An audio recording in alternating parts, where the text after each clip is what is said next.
Page number 92 پہ ہے، page number 42 پہ 142 پہ ہیں۔ دنیا میری بلا جانے مہنگی ہے یا سستی ہیں، موت ملے تو مفت نہ لوں، ہستی کی کیا ہستی ہیں۔ آبادی بھی دیکھی ہے ویرانی بھی دیکھی ہیں، جو اجڑے اور پھر نہ بسے دل وہ نرالی بستی ہیں۔ ان کی غزل ہے، ایک ہی غزل ہے اس پہ۔ جان سی شائی بک جاتی ہیں ایک نظر کے بدلے میں، آگے مرضی گاہک کی انداموں تو سستی ہے۔ جگ سونا زمانہ، جگ سونا تیرے بغیر آنکھوں کا کیا حال ہوا، جب بھی دنیا بستی تھی اب بھی دنیا بستی ہے۔ آنسوں تھے سو خشک ہوئے جی ہے کہ عمر آتا ہے، دل پہ گٹا سی چھائی ہے کھلتی ہے نہ برستی ہے۔ دل کا اجڑنا سہل سہی بسنا سہل نہیں ظالم، بستی بسنا خیل نہیں بستے بستے بستی ہے۔ فانی جس میں آنسوں کیا دل کے لہو کا کال نہ تھا، ہائے وہ آنکھ اب پانی کی دو بوندوں کو ترستی ہیں۔ بس یہی ایک غزل ہے فانی بدایونی کی، 142 پیج پہ ہیں یہ، اور اس کی میں نے یہاں تشریح کی ہے۔ یہ فانی اس مطلب آپ کو پتہ ہے، پہلے جو پہلا شعر ہے غزل کا تو اس کو مطلع کہتے ہیں، اور جو لاسٹ کا ہے اس کو مقطع کہتے ہیں۔ تو فانی اس مطلب میں اپنی خودداری ظاہر کرتے ہوئے فرماتے ہیں، مجھے اس دنیا سے کوئی لینا دینا نہیں ہے، اس دنیاوی زندگی کے میرے سامنے کوئی وقت نہیں ہے، میں اس دنیا سے کوئی احسان نہیں لینا چاہتا ہوں، مجھے یہاں اگر موت بھی ملے میں وہ بھی مفت قبول نہیں کروں گا۔ ایک اور تشریح ہے، اسی ہستی زندگی ہے، ہستی کی میننگ زندگی ہے۔ تو اس شعر نے فانی کی قلم کی نوک سے جنم پایا ہے۔ اس غزل کے مطلب والے شعر میں شاعر فرماتے ہیں، میرے لیے دنیا کی زندگی کا ہونا یا نہ ہونا برابر ہے، کیونکہ میں نے اس دنیا اور اس دنیا کی زندگی کو جانا، یہ خواب غفلت کے سوا کچھ بھی نہیں۔ دوسری طرف موت جو ہر ایک کو مفت میں آتی ہے، مگر میرے نزدیک زندگی کی وقت اتنی گر گئی ہے کہ موت کو پیسے لے خرید لوں گا، کیونکہ یہ زندگی میرے کام کی اب نہیں رہی۔ تو یہ آپ خود دیکھیں گے، ہم پی ڈی ایف فائل یا ٹیکسٹ بھی ہم آپ کو بھیجیں گے what's app through group, what's app جو گروپ ہے آپ کا اسکول کا۔ تو یہ دوسری ہیں، آبادی بھی دیکھی ہیں ویرانی بھی دیکھی ہیں، جو اجڑے پھر نہ بسے دل وہ نرالی بستی ہیں۔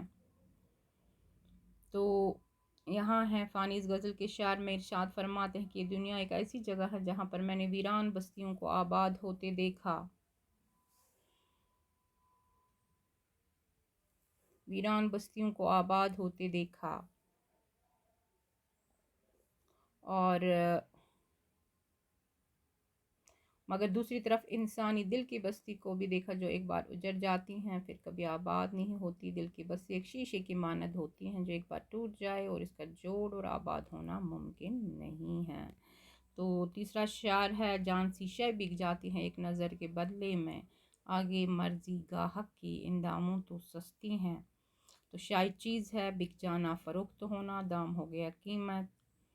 یا آپ ماشاءاللہ آپ کو اردو پڑھنی آتی ہیں، لکھنی آتی ہیں، سننی آتی ہیں اور بولنی بھی آتی ہیں، یا آپ دیکھیں گے۔ فورتھ شعر ہے، جگ سونا ہے تیرے بغیر آنکھوں کا کیا حال ہوا، جب بھی دنیا بستی تھی اب بھی دنیا بستی ہیں۔ یہاں یہ کون سا ہے، اوپر اگر ہم دیکھیں گے، جگ سونا ہے، جیسے جگ سونا ہے تیرے بغیر آنکھوں کا کیا حال ہوا، جب بھی دنیا بستی تھی اب بھی دنیا بستی ہیں۔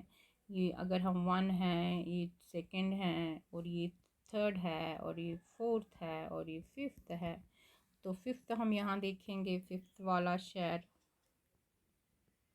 4 ہے، 5 یہاں ہے، دل پہ گٹاسی چھاتی ہے کھلتی ہے نہ برستی ہیں،